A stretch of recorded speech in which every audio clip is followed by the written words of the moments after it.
Le moyen et l'instrument de la domination de Satan sera toujours et encore dans l'homme. De même que le Fils de Dieu est l'homme selon sa pensée, selon son cœur, pour employer le langage humain de Dieu. Ainsi,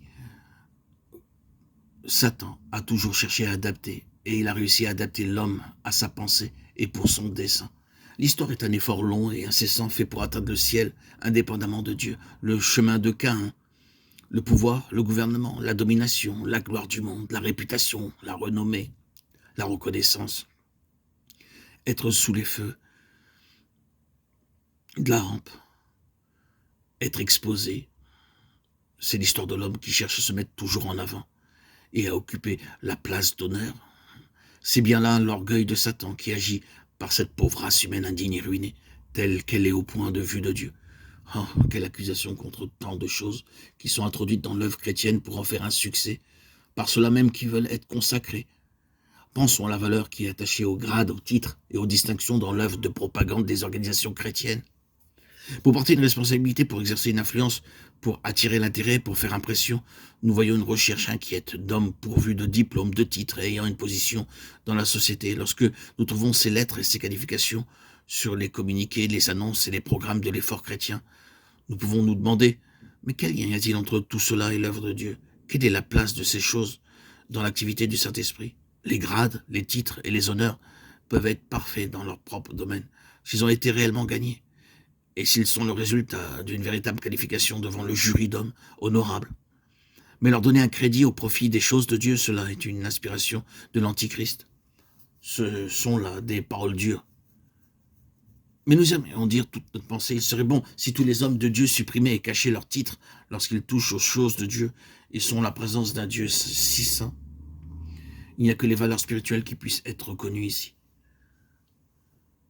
Et Satan a toujours dans sa pensée la domination du monde au moyen de l'homme, et l'expression achevée de cette pensée sera l'Antichrist. Voyons maintenant, considérons plusieurs des choses qui sont déclarées au sujet de l'Antichrist. Mes petits enfants, c'est ici la dernière heure. Vous avez entendu dire que l'Antichrist doit venir, et dès maintenant, il y a plusieurs Antichrists. Qui est le menteur sinon celui qui nie que Jésus est le Christ? Voilà l'Antichrist, 1 Jean 18 et 22. Tout esprit qui ne confesse pas Jésus n'est pas de Dieu. C'est l'esprit de l'Antichrist. 1 Jean 4, 1, 2. Que personne ne vous séduise en aucune manière, car il faut qu'auparavant l'apostasie soit arrivée et qu'on ait vu paraître l'homme de l'iniquité, le fils de la perdition, l'adversaire qui s'élevant au-dessus de tout ce qu'on appelle Dieu ou qu'on adore, va jusqu'à s'asseoir dans le temple de Dieu, se faisant passer lui-même pour Dieu. Cet impie apparaîtra avec la puissance de Satan, opérant toutes sortes de miracles, de signes et de prodiges menteurs. 1 Thessaloniciens 2, 3, 4 et 9. Dans ces passages, nous apprenons quatre choses. L'Antichrist est premièrement un esprit. L'Antichrist est l'expression d'un principe. L'Antichrist est un caractère d'homme. L'Antichrist a en vue un royaume ou la domination du monde. Le premier point relie directement l'Antichrist avec les forces mauvaises. Il n'est pas de Dieu. Le second point signifie que la gloire de l'homme est toujours le facteur dominant. Le troisième point signifie que cet esprit et ce principe opèrent par le moyen d'un moi dominateur et d'une force intense de l'âme. Le quatrième point indique ce que veut l'Antichrist. Nous sommes maintenant en mesure de comprendre les événements des temps et du monde.